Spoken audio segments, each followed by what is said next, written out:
You have questions? We have answers. Welcome to the Therapist Question Box with your host, Miss Lindsay Schiss.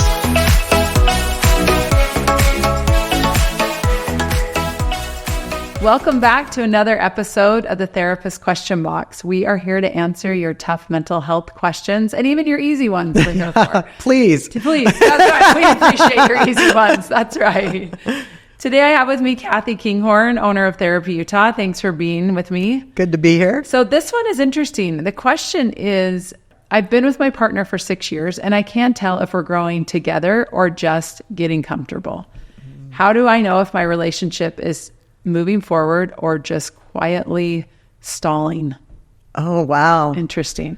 That is an interesting question because sometimes we can get into patterns and there's nothing wrong with that. There's kind of a beauty to knowing the rhythms in your relationship and the patterns, but then we can get so solidly entrenched that we're not having surprise. We're not having like a moment of spontaneity, or we're not having something exciting to look forward to. And I think when that happens, these beautiful patterns that started out healthy can kind of change the direction of our relationship. Interesting. Yes. I like that these patterns can change the direction of a relationship. And how do you think we know if this is okay, if this is a relationship changing, or if this is just, maybe this is just a season, like this is a stressful time, this is something to consider, or you know what, there's something more here we need to look at. What are your thoughts on that?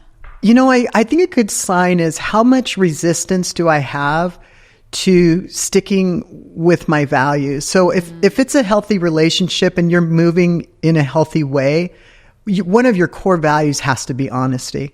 It has to be present. Love has to be present. How resistant am I to being honest with my partner? Like maybe I went out with friends and I just had a blast. I mean, it was awesome. We laughed, we told old jokes that we both know, and we just had a great time. And on the way home, we think, oh, you know what? Our home life hasn't been very exciting. And if I tell my partner how much fun I had, maybe they'll resent that I went out, and maybe they won't want me to go out as much. So we start snowballing this big story. And then when we get home, our partner says, hey, did you have fun? Yeah, it was okay. And that's just not honest. And then that gives you a moment to go in the car ride home, wait a minute, why am I trying to minimize joy that I've had in my life? Why is that being hard? And so it kind of sneaks up on you in places maybe you wouldn't expect. But if you want a good data point, how resistant are you? Or is there any resistance to those values that brought you together? Okay, I love that. And I think you could look at that and say, that's not dishonest. You just told less of the story. But the truth is, if we're trying to be connected with our partner, then we're explaining what's going on for us and how great it was and everything. We're not trying to manage it and package it tightly, right? Yeah, I think sometimes people think that secrets in a relationship are these great big things. Like my secret is I'm having an affair, or our finances are a mess. But secrets start in a really small way. And if you can step back and notice that moment, then you can go home and say, hon, I want to tell you something. I had a blast tonight. So fun. I loved it. I realized I need to hang with my friends a little bit more. And I realized we need to get that level of fun between us. So it's totally honest about where your relationship is at and where your social relationships are at. Yes. And if there's no resistance to that, you guys are headed down a great road. And I think that's so important, because maybe the reason, like in that example, that a person is not telling their partner they're having so much fun is, will they, who knows, right? We try to sometimes control the narrative, but it could be, I'm worried my partner might think we're not having fun, or that I have more fun with my friends than I have with my partner. But I love what you said. Like, it's actually, both things are true. I had a great time. And I think maybe there's some some ability for us to have a more lighthearted, more fun together. And so if we can take a moment and go, wait, why am I not sharing everything? What's going on for me that I'm feeling like I need to be guarded in this? It can provide some really good insight. Yeah. I think that's excellent. So when you think about growth, what are healthy signs of growth, would you say, in a relationship? That we're moving in the right direction. One thing that I've shifted in the last, it's probably only been months. I hope it's been a year, maybe not. But I think for me personally and for clients that are headed in the right direction, they take more time with the questions they have than trying to find an answer. So like if I want to know why Ray did something, then that question is not a great question. Like if I'm demanding an answer from him, but if I take a step back and I go, what's the best question here, and ponder on the questions that are in my mind, that gives me a good indicator of where I'm at. And so we always think, well, I need to find the answer. But my experience is we need to pause and find the right question. Can we talk more about that? I need to pause and find the right question. I do not think that is where, that is not where I thought you were going with that, because I don't think we look for that. We look for what's the answer, what's the right answer. But am I asking the right question? And honestly, it takes more effort sometimes to answer, to think, am I asking the right question? Yeah. Yeah. So getting back to that, am I actually asking the right question here? Because the right question can make a conversation go in so many different directions. Absolutely. And it can allow us to see, is this really my stuff?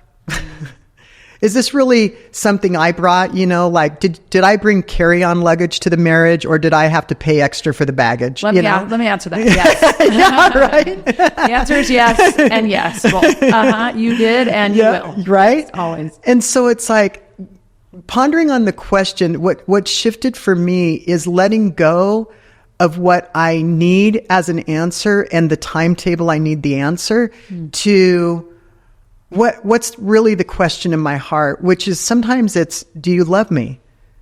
And you think, wow, I know the answer, but does every part of me know that answer? There must be a part that doesn't know the answer to that. So if I skip over the question and I say, why didn't you invite me to go with you? The answer is going to be the wrong answer to the real question of, do you love me? How do you get to that? Because it's easy to say the behavior was, you didn't invite me. Why didn't you invite me? But it's that's one layer. Now, if we get a little bit deeper, it's, I am actually wondering if you love me. Do you like spending time with me? Gosh, that's vulnerable. That's honest. But that's also a much deeper level. How do you get there? I think for me, it was, I've always been fascinated by questions, just personally. And for me, it was the moment when I realized the person asking the question kind of has the power to drive the conversation. Usually.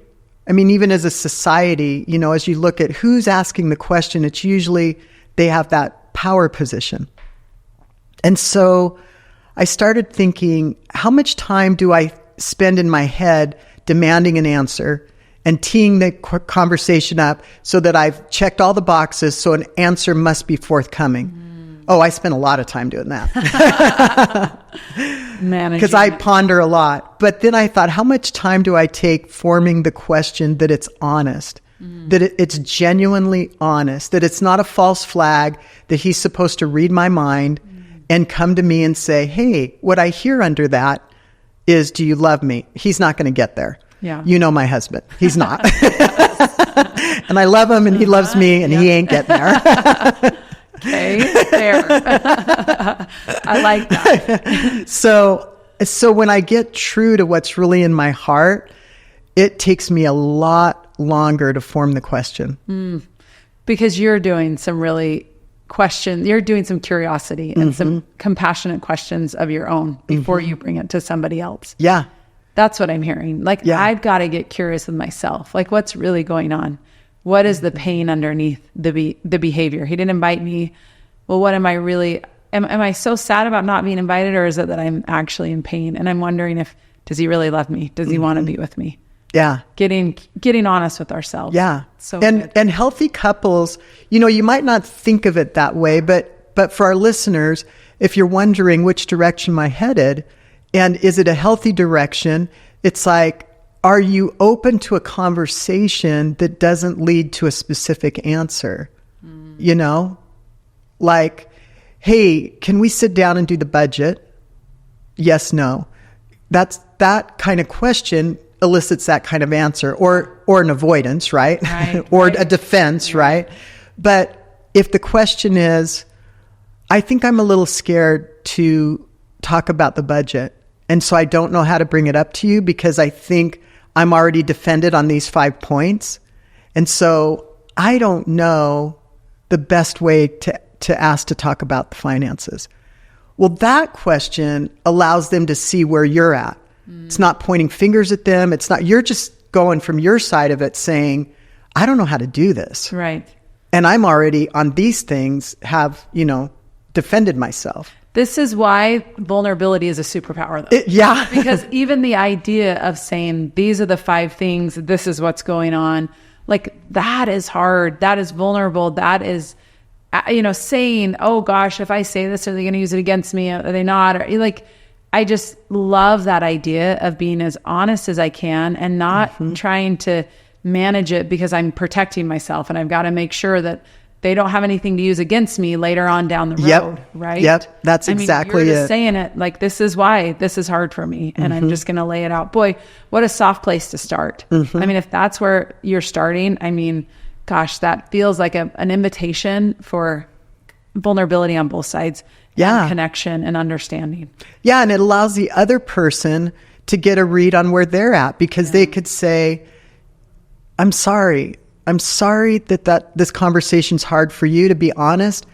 I've wondered how to bring it up too. I think we're both a mess. And I don't think we're, out of line in our debt or in our goals, but actually getting into the weeds of it, I think is where we're messy. Yeah. And then you both can go, all right, we're headed in the right direction. If we can both acknowledge a common ground there, that we're both scared and some parts of it are messy. I love that. I think that's such a great reminder, and just actually a great practice. I wouldn't say reminder, because the truth is that's really hard to do, but the truth is it can be done.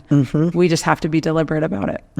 So let me ask you this. How can we tell if, we are going in the wrong direction? In wrong direction, it may not be. Maybe it's time for a relationship to be over. But maybe what are some of the warning signs that relationships are drifting apart?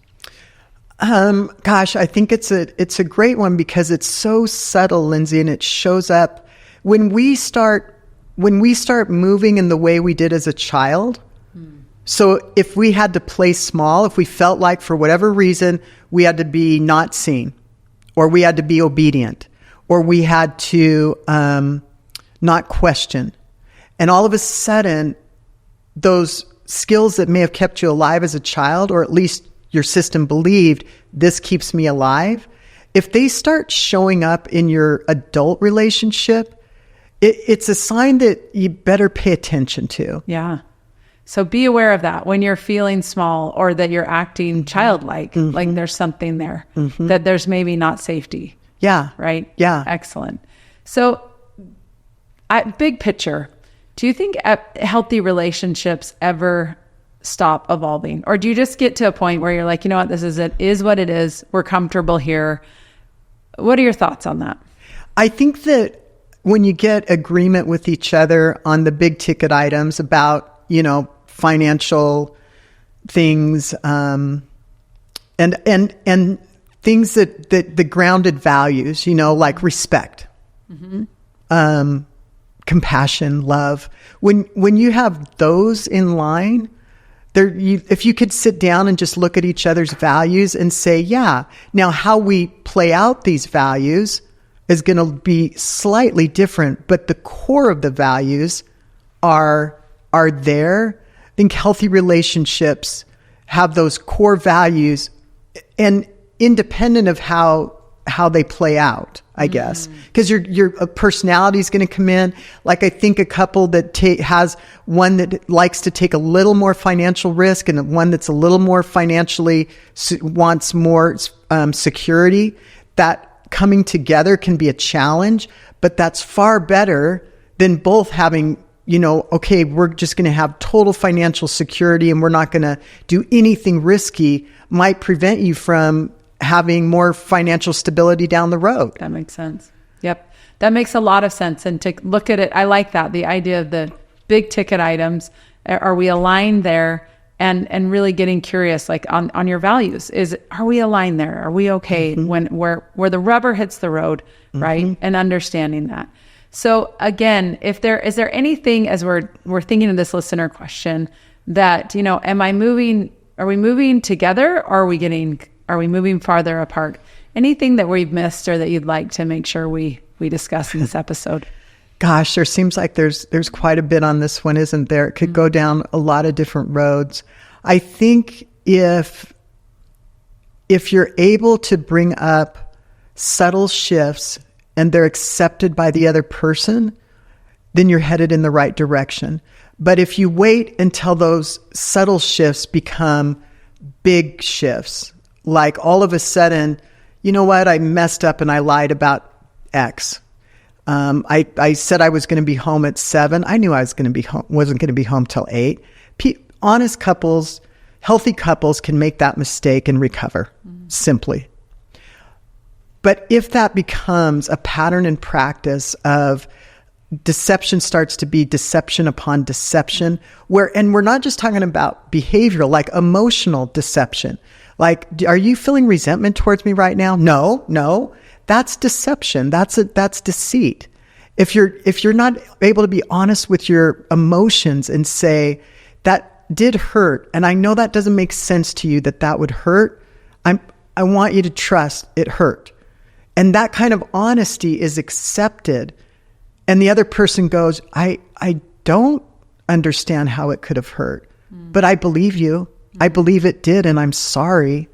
That's a healing moment. And when we get into our relationships, we are either on the side of helping each other heal or hurting each other and trying to keep each other from healing. So I think you just answered it right there. That if we're moving in the right direction, we're helping each other heal. Yeah. Because we all have things to heal from, whether it's these tiny little conversations or maybe pains from our childhood. But are we helping each other heal, or are we doing the opposite and keeping each other hurt? Yeah. I mean, to me, that is like such a great indicator. Yeah. Right? Moving towards connection and relationship being secure and safe, or are we moving apart from it? I want to just remind our listeners of the few things you talked about that I think are so important, is how honest am I with my partner? Really getting curious. Am I resistant to being honest? And how vulnerable am I willing to be? Can I say, I'm feeling afraid about this? Or, you know what? I've shown up poorly in this way. Are we willing to do those things? Understanding our values on big ticket items. Are we aligned in our values on the things that really matter most to us? And then I love that, the subtle shifts, looking at those before they become bigger issues. And again, I look at the same thing. Am I honest? Am I willing to be vulnerable, right? Am I willing to say, are we really aligned in our values around this, right? I mean, they all kind of tie into one another, and understanding that, boy, we can look at these relationships and get really honest. Like, are we drifting apart, or are we actually having just kind of a moment? Are we moving towards a greater deepening connection with one another? So, Kathy, thank you so much for being here. Really appreciate those insights. I think those are really valuable as our listeners are wading through relationships. They're awesome. They're they're the breath of life. Like we need connection, and yet they're really challenging. Yes. Right? Yeah. They're really, really challenging. So, well, and I guess, I know we're wrapping up, but it is interesting to see, what is the challenge of our day? What's the challenge in the day? And if our challenge is being honest, then that's a concern.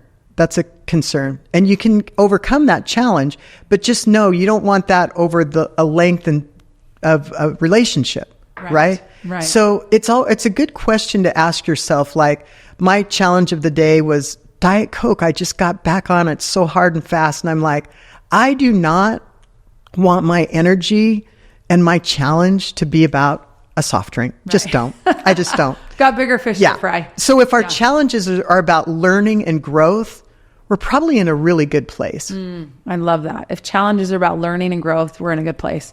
And if they're about Diet Coke, then maybe we just need to consider where we're placing our value, right? Yes. Well, thanks again, Kathy, for being here. And thank you for listening. We hope this episode provided some insights about relationship. If this was helpful for you, please share it with those that you love, and like and subscribe. We want to share this podcast with as many people as we can. We believe it's helpful. We know that the insights here can really benefit you. And we are grateful for your listening. And until next time, take care.